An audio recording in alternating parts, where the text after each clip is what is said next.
স্বাগতম লাইফ কেয়ারে। আমাদের আজকের বিষয়, হঠাৎ প্রেসার বেড়ে গেলে খুব দ্রুত যা খাবেন জেনে নিন। হাই ব্লাড প্রেসার বা উচ্চ রক্তচাপের সমস্যায় ভোগেন অনেকেই। সঠিক খাদ্য গ্রহণের মাধ্যমে এর থেকে দূরে থাকা সম্ভব।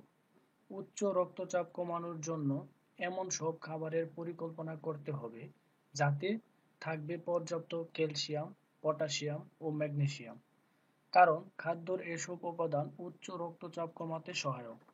কম চর্বিযুক্ত দুধ বা চর্বিবিহীন দুধ বা দুধজাত খাদ্য যেমন দই ইত্যাদিতে পাওয়া যায় পর্যাপ্ত ক্যালসিয়াম। তাজা ফল যেমন আপেল, কলা আর শাক সবজি হচ্ছে পটাশিয়ামের ভালো উৎস। টমেটোতেও আছে বেশ পটাশিয়াম। বেশি ম্যাগনেসিয়াম পাওয়া যায় দানা শস্য বা গোটা শস্য, ভিটি জাতীয় খাবার, বাদাম, শিমের বিচি, ডাল, ছোলা, লাল চালের ভাত, লাল আটা, আলু, সবুজ শাকসবজি, টমেটো, তরমুজ, দুধ ও দই ইত্যাদিতে। কম চর্বিযুক্ত দুধ বা চর্বিবিহীন দুধ বা দুধজাত খাবার প্রতিদিন খেতে হবে 2 থেকে 3 সার্ভিং। এক সার্ভিং দুধ বা দুধজাত খাবার মানে আধা পাউন্ড বা 1 গ্লাস দুধ অথবা 1 কাপ দই। ফল 4 থেকে 5 সার্ভিং প্রতিদিন।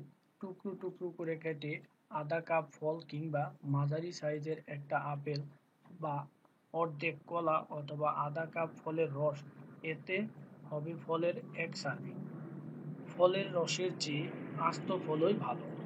শাক সবজি প্রতিদিন প্রয়োজন 4 থেকে 5 সার্ভিং। শাক সবজি 1 সার্ভিং মানে 1 কাপ কাঁচা শাক বা আধা কাপ রান্না করা শাক। দানা শস্য প্রতিদিন দরকার 7 থেকে 8 সার্ভিং। দানা শস্যর 1 সার্ভিং এর উদাহরণ হলো 1 স্লাইস রুটি অথবা আধা কাপ ভাত বা 1 কাপ পরিমাণ গোটা দানা শস্য।